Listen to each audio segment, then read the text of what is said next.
Hey everybody, how you doing? Happy Valentine's Day. Welcome to PHLY Flyers presented by Mortgage CS. Check out mortgagecs.com/PHLY to start your home buying process today. Company NMLSID number 1464766. My name is Bill Matz. I'm your director of fun and games for the evening. Joining me today, Philadelphia's #1 hockey beat reporter, it is Charlie O'Connor. Charlie.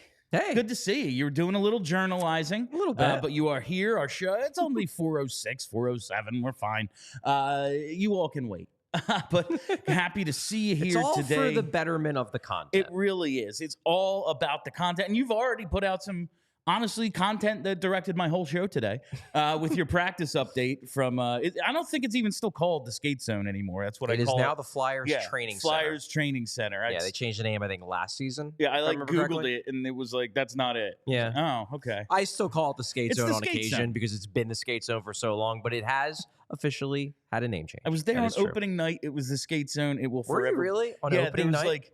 I think it was like Jonesy and Brett Hull were like signing, or not Brett Hull, Jody Hull. Jody Hull. Jody Hull.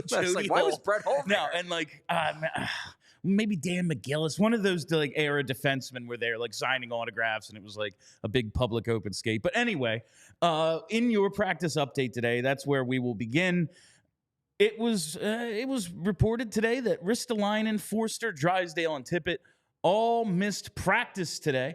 The Flyers put out a tweet about a couple of the guys. It was Owen Tippett and Jamie Drysdale. It's just maintenance days. We've seen them like a little banged up here and here. I'm sure they are. Yeah, and so they just were out like, all right, they're not hurt or they're not injured, but they might be a little hurt. Yeah, Tippett crashed into the boards at one point in the last game and just came up a little limping. So it's probably something like that. Look, it's a long season. These guys get banged up, and with Drysdale, I've long theorized that lower body injury that kept him out in the first half of the season, while he is playing through it, it is not fully fixed. I wouldn't be surprised if this is a little bit of management of a pre-existing issue. It wouldn't shock me. Like the first couple of games he gets here, he's running on pure adrenaline, misses some time with the illness, and he's been fine. He scores the goal, looks pretty good in the last game, but like we're yelling just skated at him because he's a one-man breakout, and suddenly he's not.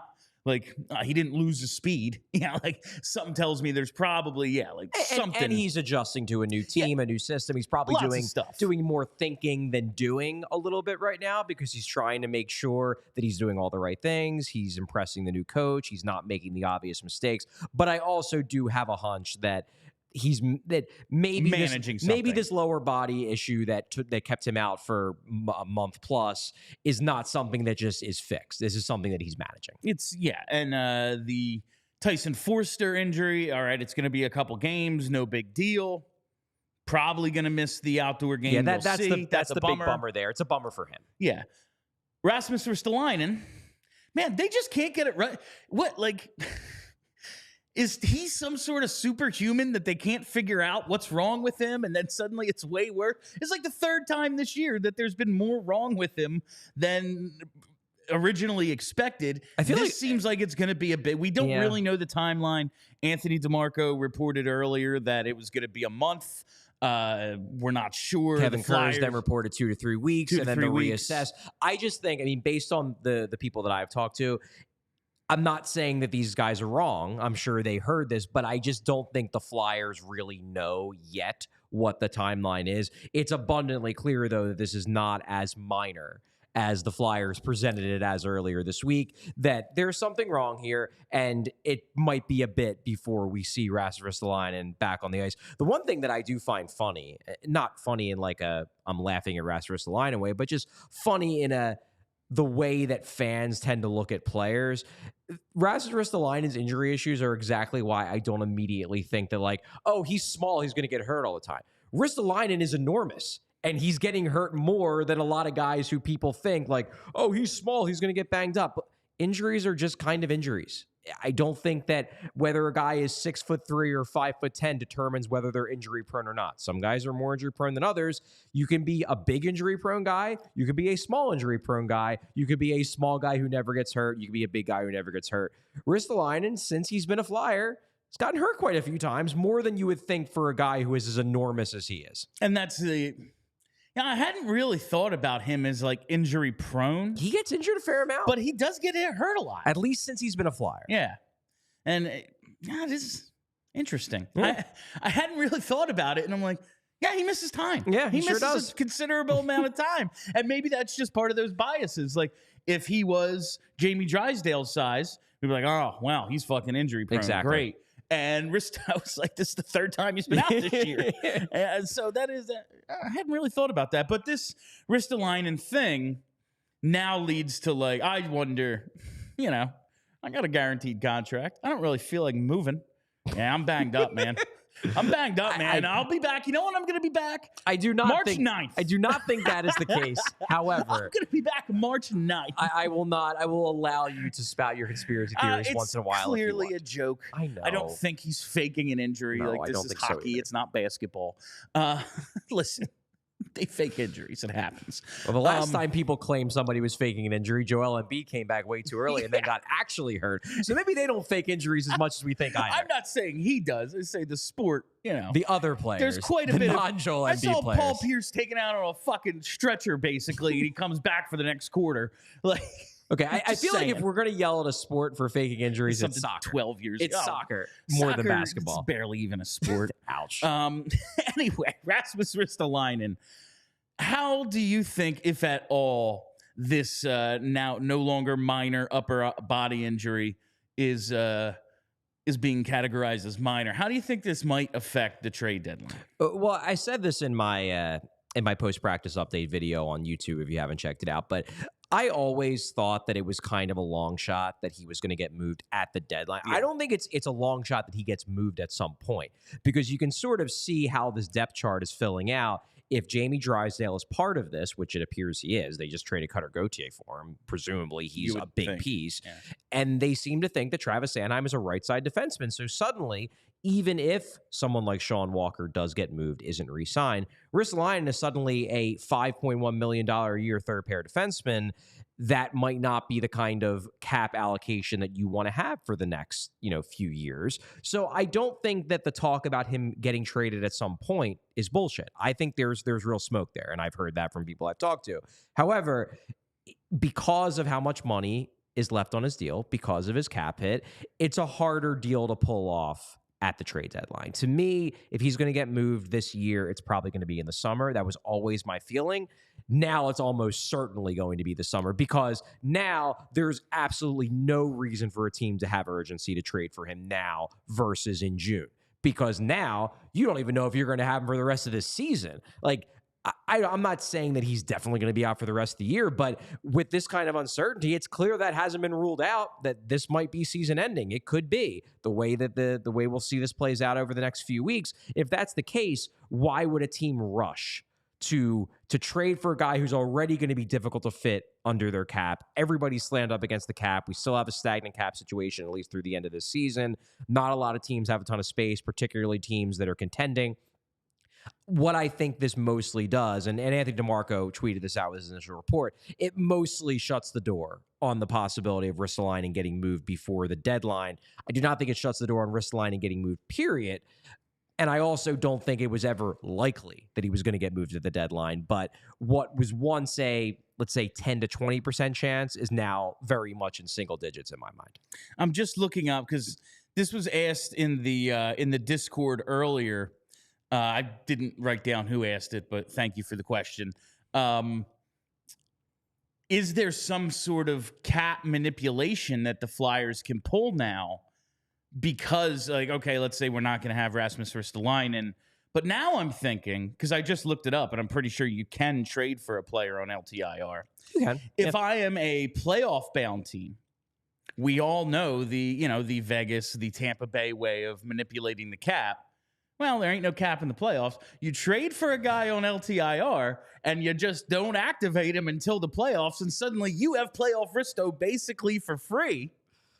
Do you think anything like that, or just maybe the Flyers putting him on LTIR so they have more cap space? I don't think the Flyers are going to put him on LTIR either, because I don't think they have to. It's not like anybody they would call up would cost a ton of cap, and with the fact that they have gotten the cap relief from the Carter Hart situation, Carter Hart is not going to count against the Flyers cap the rest of the year as long as he doesn't try to come back. Because of that, the Flyers are not lacking for cap space. Like they would, I think, if they needed to, they would put Ryan Ellis on LTIR long before they put Ristolainen on LTIR, because the only reason why they don't have Ellis on long-term IR is because it's preferable not to use it if you don't have to. But if they ever had to, if a trade came across their desk that they needed to open up space to fit that guy because somehow they had the chance to get a high-priced guy who fits their timeline, I think they would put Ellis on LTIR long before they put Risto on, because Risto actually has a chance of coming back, whereas Ellis is never going to play another hockey game again. I'm just like thinking about where the Flyers are.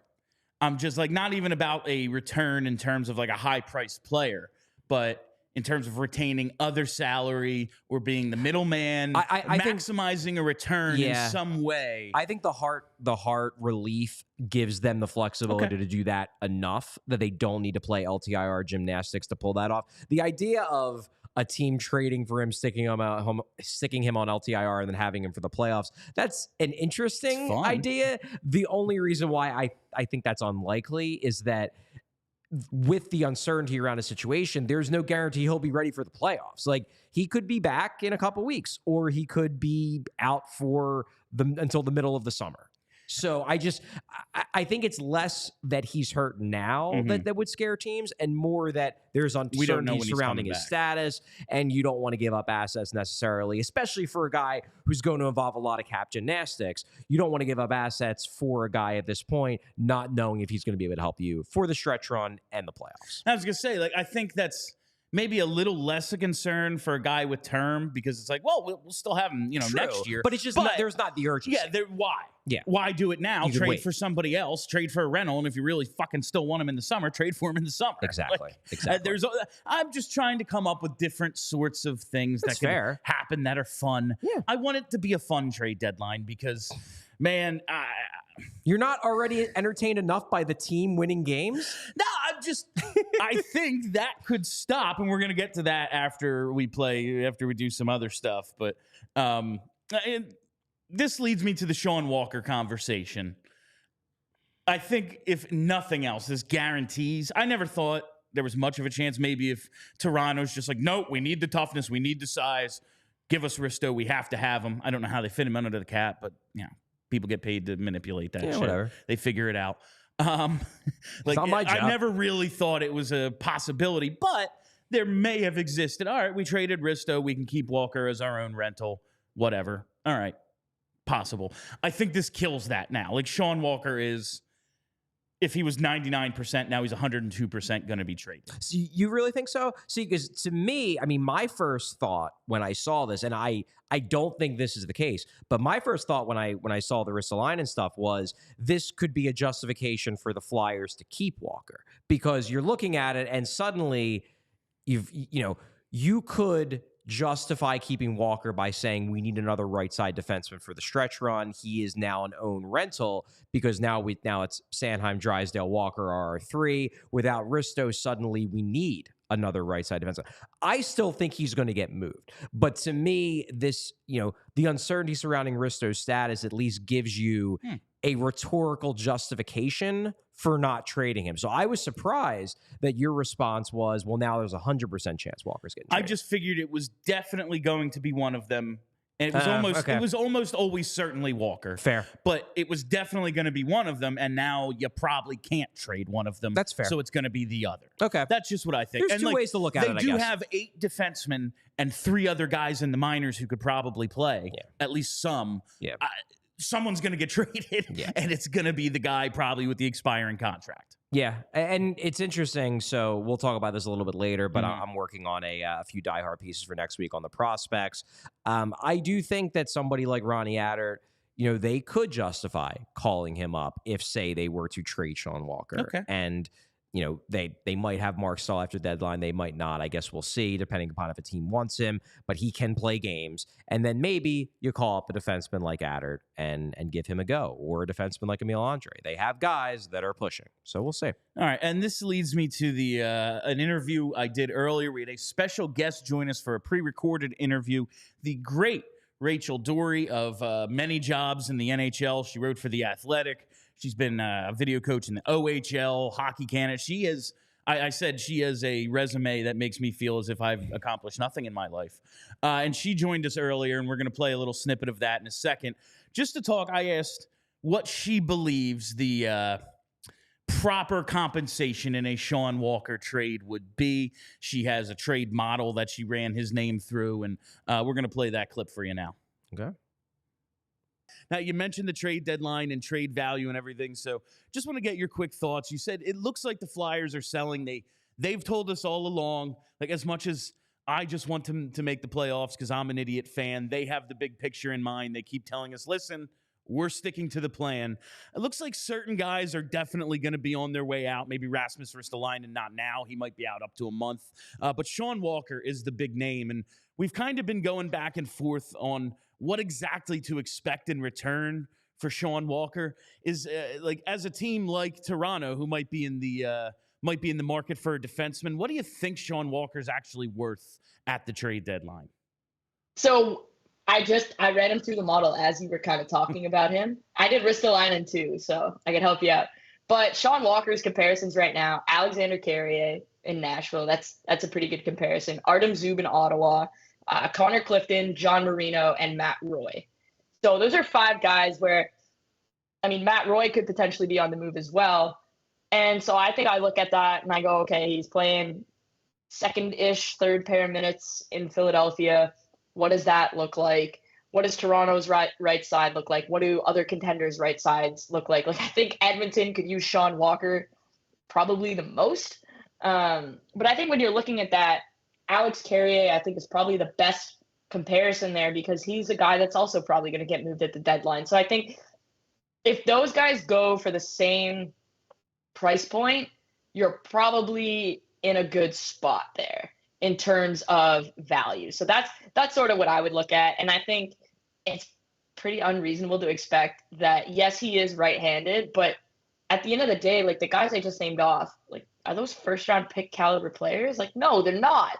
And so I think you look at that, and if you say you can get like a prospect that fits Philly's kind of timeline. So let's say it's a trade with the Leafs. If you can get a Pontus Holmberg, Nick Robertson, somebody of that age that has proven they can play NHL minutes, but isn't like a star. Like, you're not getting Matthew Nyes for Sean Walker kind of thing, right? And so I think if you can get a player that has shown that they can play, or like a second round pick, it's probably fair value.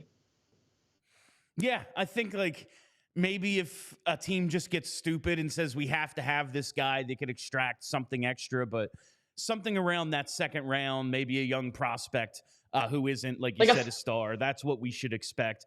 Just trying to temper expectations here. Yeah, I think if you look at Edmonton, right? Right off the top of my head, obviously Philip Broberg comes to mind.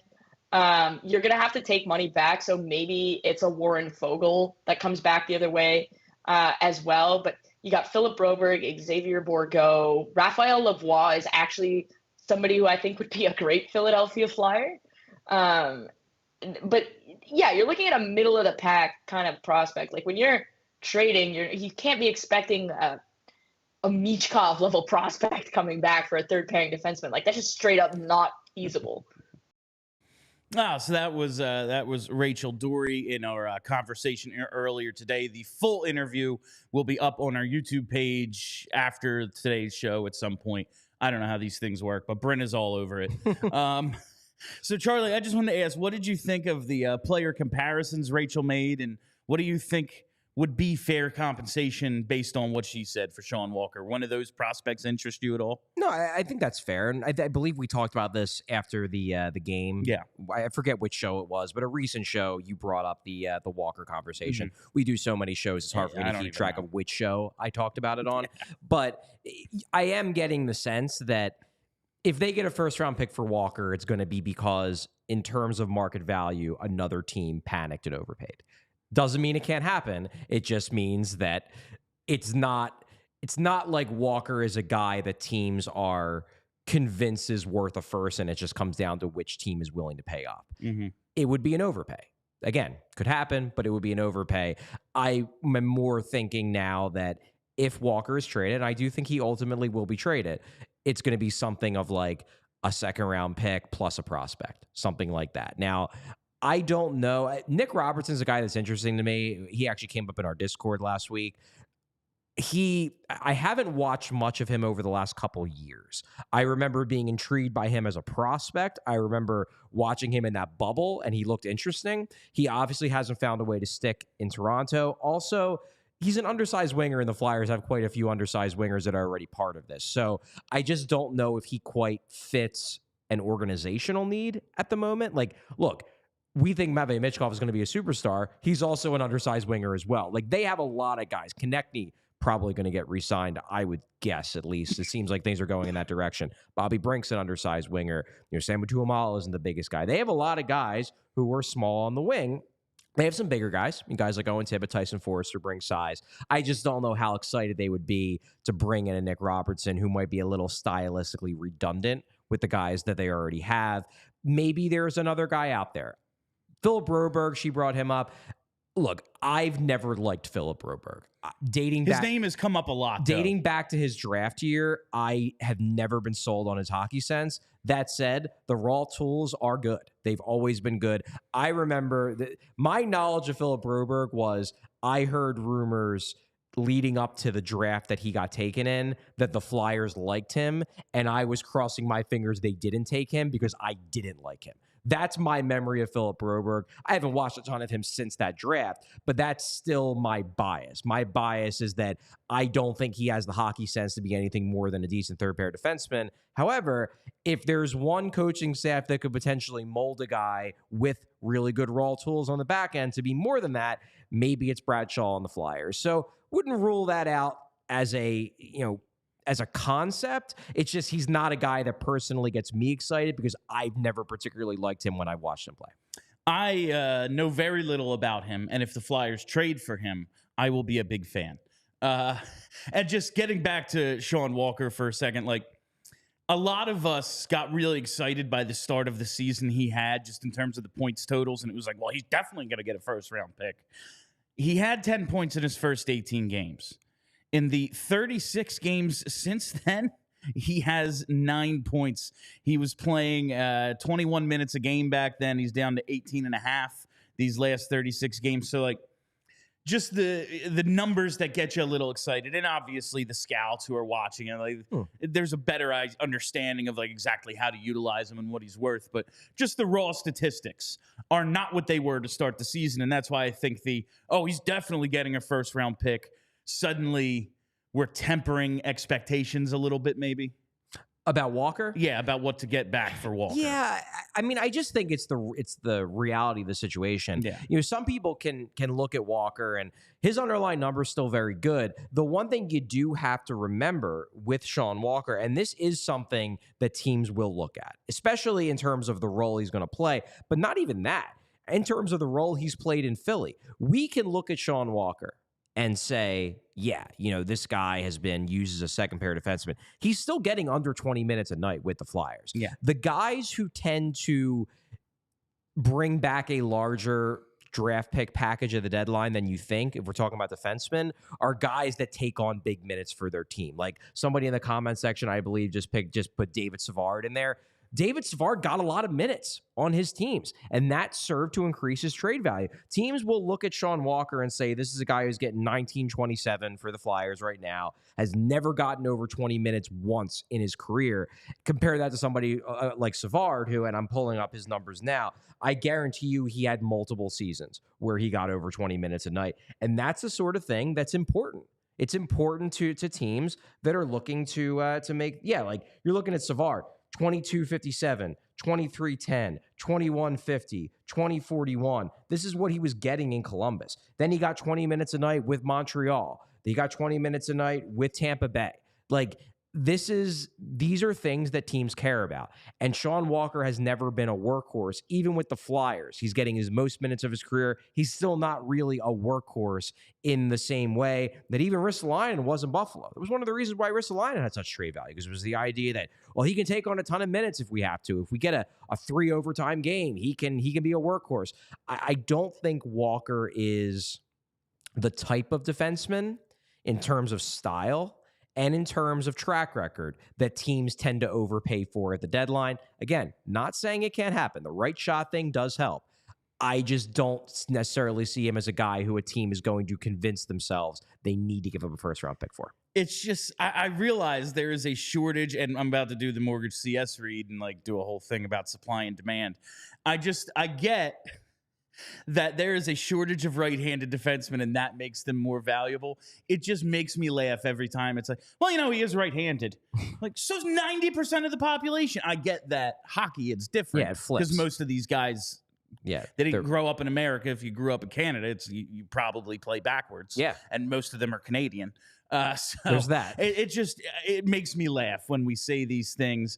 What doesn't make me laugh, it's our friends at Mortgage CS. I lead off every show telling you we are brought to you by Mortgage CS, and we are proud partners of Mortgage CS. Listen, the spring purchase market is here and heating up quickly.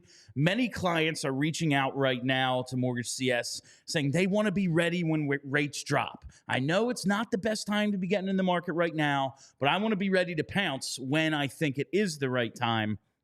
Here's the thing. Lots of people have that idea. You are not the only one who came up with this. And given limited inventory and strong demand, now I didn't do great in econ, but that circumstance usually drives up prices, usually makes it hard to become the most desirable candidate to get the house that you want. So you want to get in touch with Mortgage CS right now.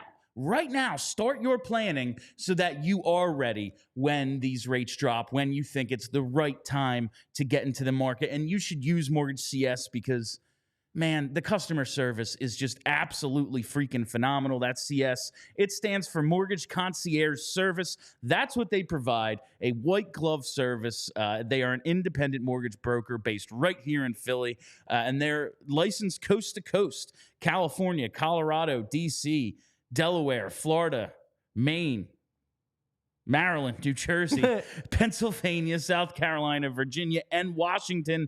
They're all over the place. So spread the word to your friends and family around the country as well that Mortgage CS is the place for you, because they're here to educate and empower their clients and help them obtain ultra competitive rates. When you hear the word mortgage, think of Mortgage CS. Think of Ben and Alec. Save Ben's telephone number. It's right there on the screen. If you're listening on pod, it's 267-391-7425. Save it to your phone. You can also email Ben, day or night, ben@mortgagecs.com. Call or text him. If you're not in the housing market, ask him, what should the Flyers get for Sean Walker? I bet you he answers, because he's answering everyone. That's all part of the outstanding customer service that Mortgage CS provides. Check out mortgagecs.com/PHLY to get started today. This advertisement is not a commitment to lend or extend credit. Mortgage CS is an equal housing opportunity mortgage broker. All loans are subject to credit approval. Certain restrictions may apply. Company NMLS ID number 1464766. Visit mortgagecs.com for more information. I think I made up for yesterday. I think I did a much better job for our friends at Mortgage CS than I did yesterday. So I'm proud of myself for that one. I want to go back to some of the things you covered in your practice video, the Sean Walker stuff, the trade deadline. That's all very interesting. But you talked about Scott Laughton and the possibility of what it would mean to trade him. We've talked about this a few times, but I believe you asked John Tortorella about it exactly today. I did. And it's an important question to ask. No, it's very important because, one, he's the coach, but he's also one of the main decision makers. Yeah. He also has his finger on the pulse of the room. Absolutely. So he's kind of wearing both hats. He's the guy to ask about this. And John Tortorella's response was, quote, trust the process. No, he didn't say that, but he did say process 3 times in the first 4 sentences of like the little block quote thing you put out on Twitter a little bit ago. Yeah. So what did you think of his response? Just run us through that conversation a little bit. Yeah, the quote was, we have so many things to do, so much more of the process to build this team that we can't be getting too emotional when it comes to what is the best thing. If it's the best thing for the future of our team and building it the proper way, we have to follow through. We have to. The guys know it. We've been very forthright publicly about this. We need to stay with it.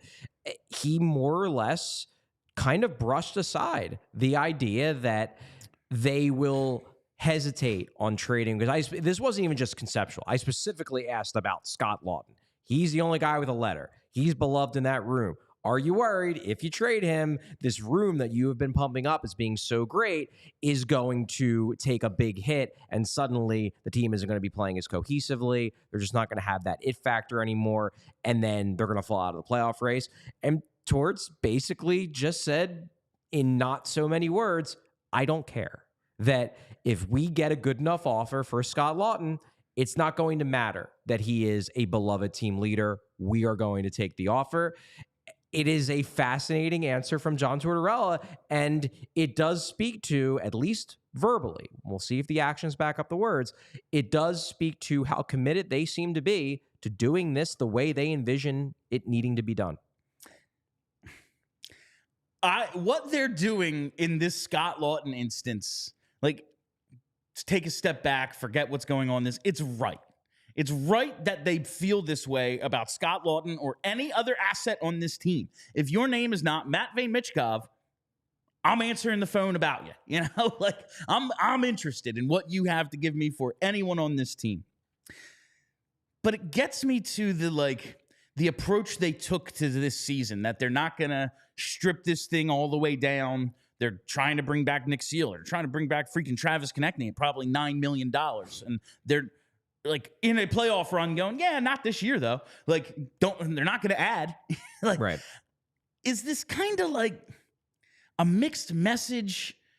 I just, what they're doing right now, it's just trying to thread. We've said they're trying to thread a very fine needle.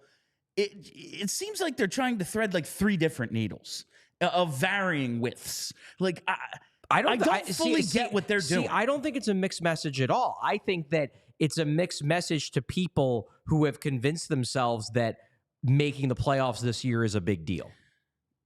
Because I don't think the Flyers, I think the Flyers view making the playoffs this year as a nice little bonus, not something where it's actually super duper important to. It's important in what it allows for them to learn about the players and for the experience that it allows them to have. But it is not like the goal. The goal of this season was not make the playoffs. The goal of this season was to build for the future. And if that includes making the playoffs, great. We're not going to go out of our way to tell the coach to lose games.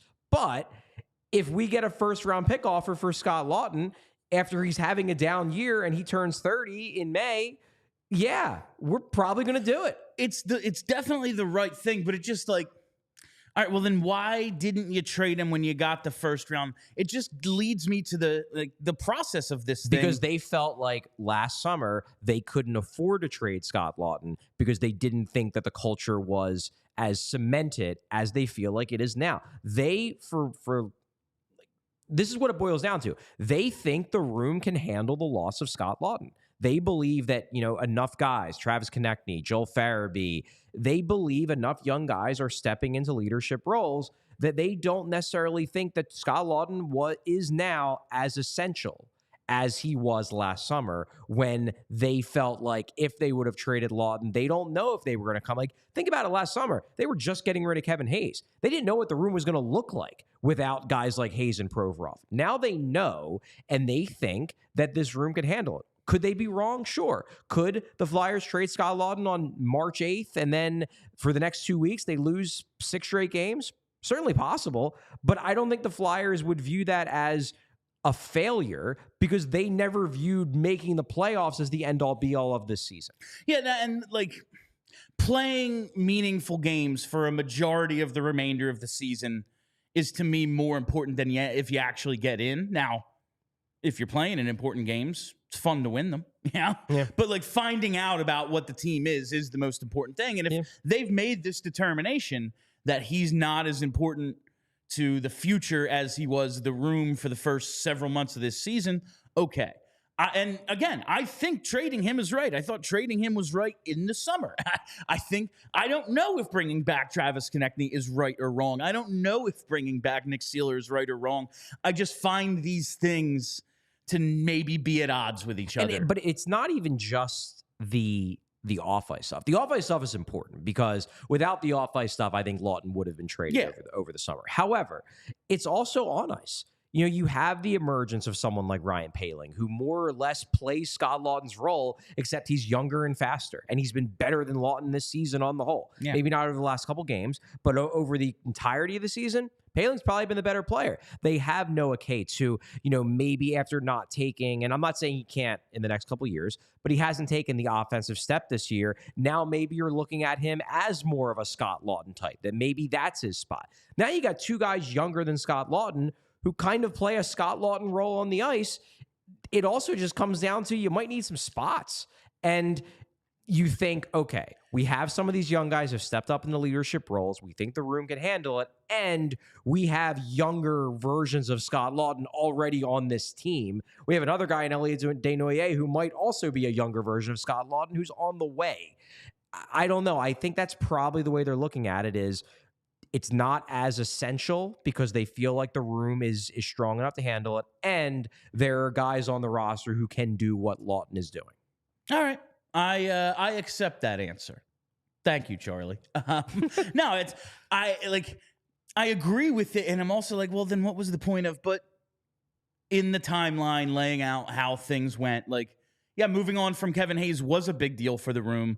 You needed some sort of stability. You wanted to change things, but it can't just be 100% fresh. And they might be wrong. Like, they very well could be wrong. Number one, maybe they should have traded Scott Laughton last summer, and they overvalued his impact on the room, and the room would have been perfectly fine without him, and they would still be in the same place they are now. That could be true. It's also possible that maybe Scott Laughton really is the glue of this team. And when you remove him, they'll spend all year next year trying to find a new Scott Laughton to replace what they lost in trading him. We don't know until we see what happens. Sure. But I'm just articulating what I interpret to be their thought process as to why they now seem more open to the idea than they were last summer. In this conversation, this wasn't something I had planned, but it reminded me of something I wanted to ask you a couple days ago. You just mentioned Noah Cates as one of those potentially redundant guys if Scott Laughton were to stay.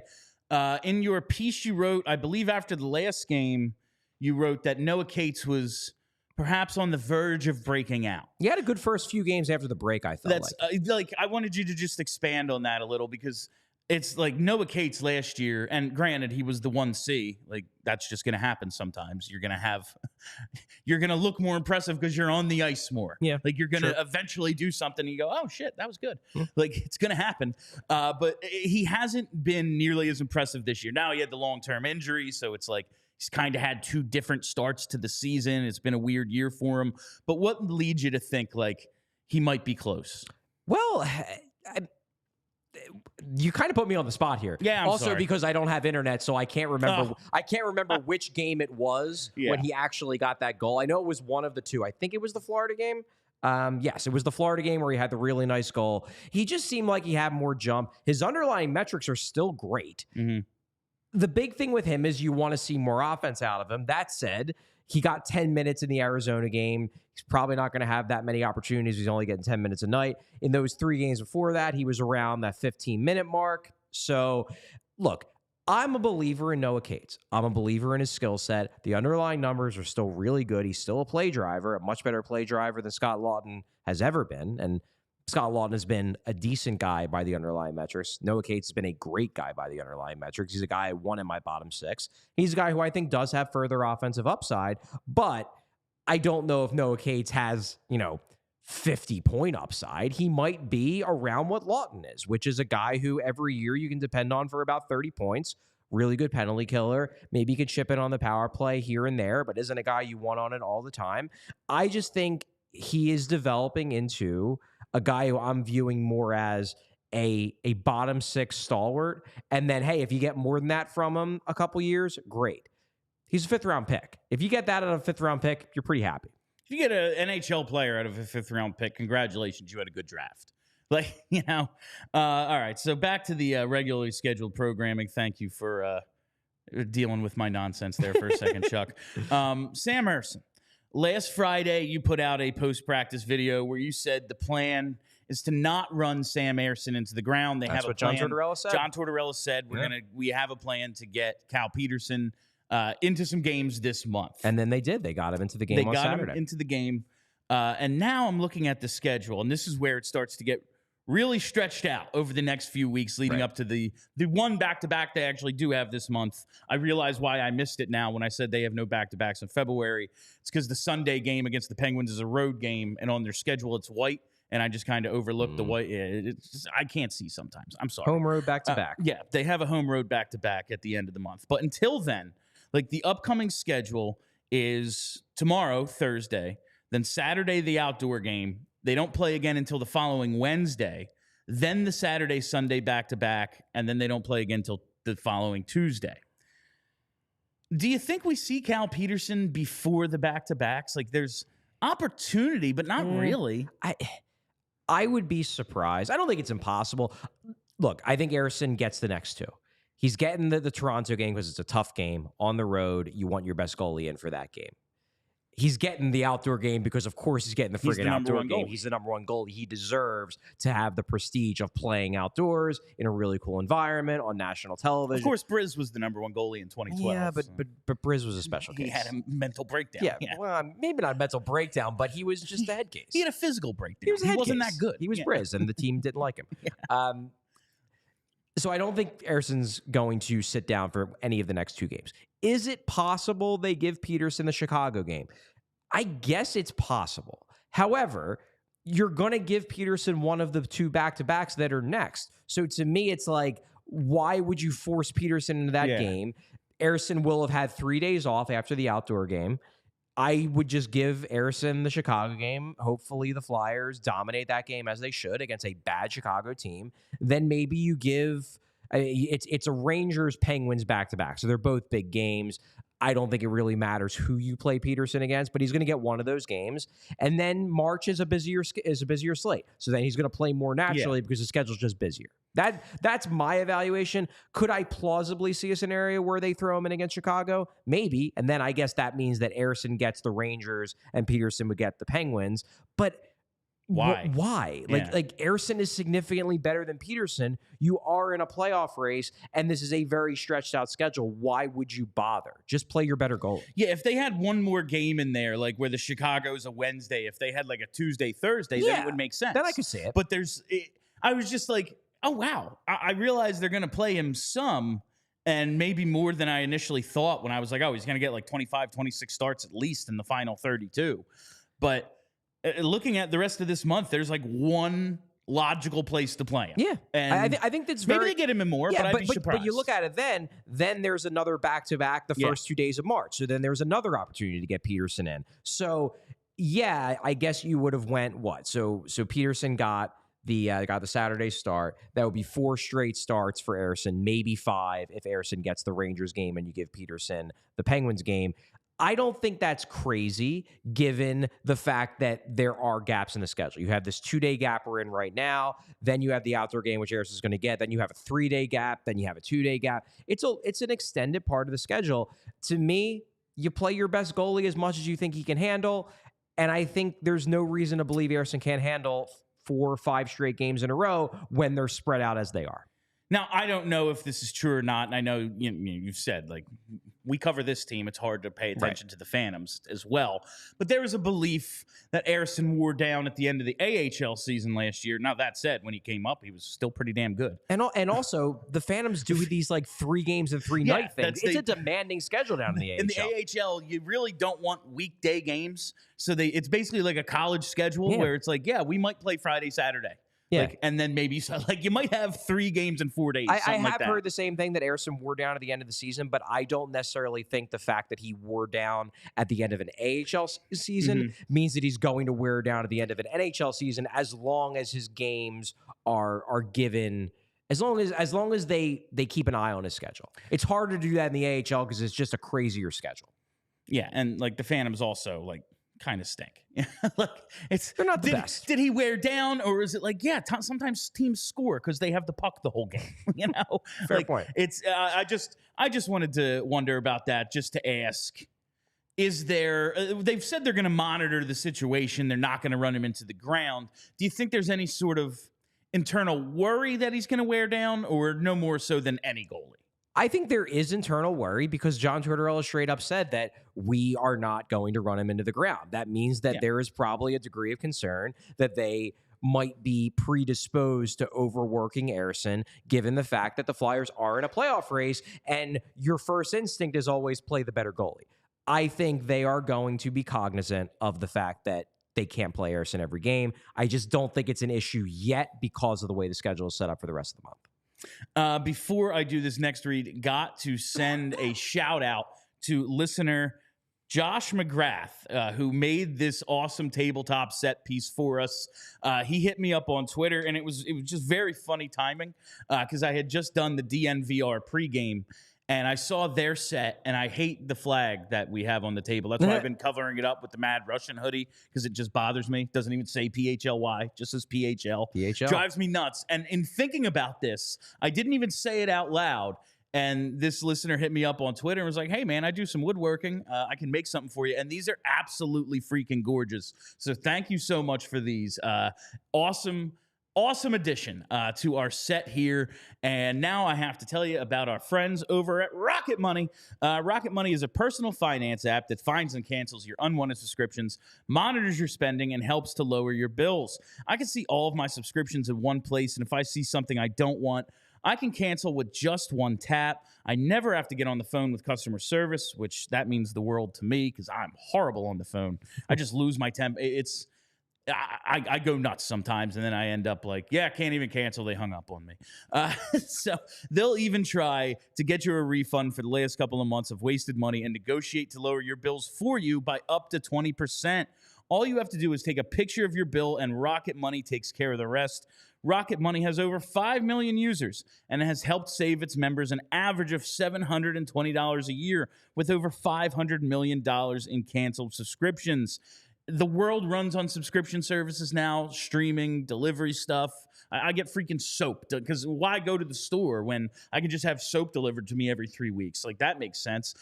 You think it's a couple dollars here, a couple dollars there. Listen to these numbers again. An average of $720 a year with over $500 million in canceled subscriptions. It adds up fast. So stop wasting money on things you don't use. Cancel your unwanted subscriptions by going to rocketmoney.com/PHLY. That's rocketmoney.com/PHLY. rocketmoney.com/PHLY. All right, I want to get to what was next. Oh, yeah. Mostly because the name is funny. I like this. I got a DM on Twitter today from Dingle McCringle, which had to do that. Hingle McCringleberry? Yo, Bill, mailbag type question. Saw someone point out the Maple Leafs get little production from left wing. Matthews, Nylander, Marner are all right-handed shot, and Nyes hasn't been performing. Do you think the Flyers could have a similar problem in the future? Konechny, Tippett, and Foerster, Drysdale, and Bonk have right shots. Michkov and Sanheim play the right side as well. Not sure how much handedness really matters, just food for thought. And that's kind of why I laughed earlier at Sean Walker's right-handed. It always comes up. Handedness, I think, is so overblown, but it seems to be important to people. Do you see this as a potential problem that they have all these dudes who are right-handed? No, honestly, I don't. It could be slightly, and you could envision a scenario where, especially when Michkov gets here, if Michkov is a guy who only really can play the right and be at his best. But number one, you're ignoring Joel Farabee, who I think is really good, and I think is only going to get better. I'm really high on Joel Farabee right now. He's obviously a left-shooting left winger. But the bigger thing in my mind is the fact that quite a few of these right-handed shots have the ability to play the left. They're cross-training some guys. They've been using Owen Tippett a lot on the left side, and he looks fine. To my eyes, he looks perfectly fine there. They've used Tyson Foerster on the left side quite a lot this year. John Tortorella literally just said today that one of the reasons why he's going to miss him is because he's been double shifting him quite a few times over the last few weeks, playing him on both sides. So I think they've anticipated this potentially being a problem, and due to that, they've been training some guys like Tippett, like Foerster, to be able to not be stuck on the right side. Because, yeah, if they re-sign Konechny, he's one of them. If Michkov is just a right shot, he's one of them. I think Bobby Brink is probably more of a right shot only type of guy, just the way he plays. There's 3. Could it be a problem? Yeah, but I don't think they are going to be completely weak on the left side, because I think, number one, Farabee gives you a rock-solid top sixer who's a left-shooting left wing. Tippett, Foerster can play the left. Maybe Denver Barkey can be, a pure left winger. I think he's probably more of a winger if he makes it. So I'm not terribly concerned about it. It's something to consider. It's something where, maybe in the future you could trade from a position of strength where, hey, we have all these right wingers. Maybe we can afford to lose one because we just have so many good ones. But I don't think it's going to be a situation where it boxes people out. I think there's enough flexibility there with guys that can play both sides that it's not going to be a major issue. There you go. Always feel free to reach out in DMs, whether you want to make us an awesome set piece or ask me questions. I am all for people doing my work for me. So if you have content ideas, I'm here, man. Content, baby. Content, baby. Charlie, now, the reason we pushed today's show start from 3:30 to 4 is because you got your annual opportunity to speak. Biannual. We do it 2 times a year. 2 times a year. Yeah. Can mean both once every other year and twice a year, which is very interesting to me. I don't love that aspect of the word biannual, but hey. Anyway, I just love the English language. I don't want you to give away the story. You told us you're going to have a couple of diehard pieces coming out from your interview with Flyers Vice President and Assistant GM Brent Flahr.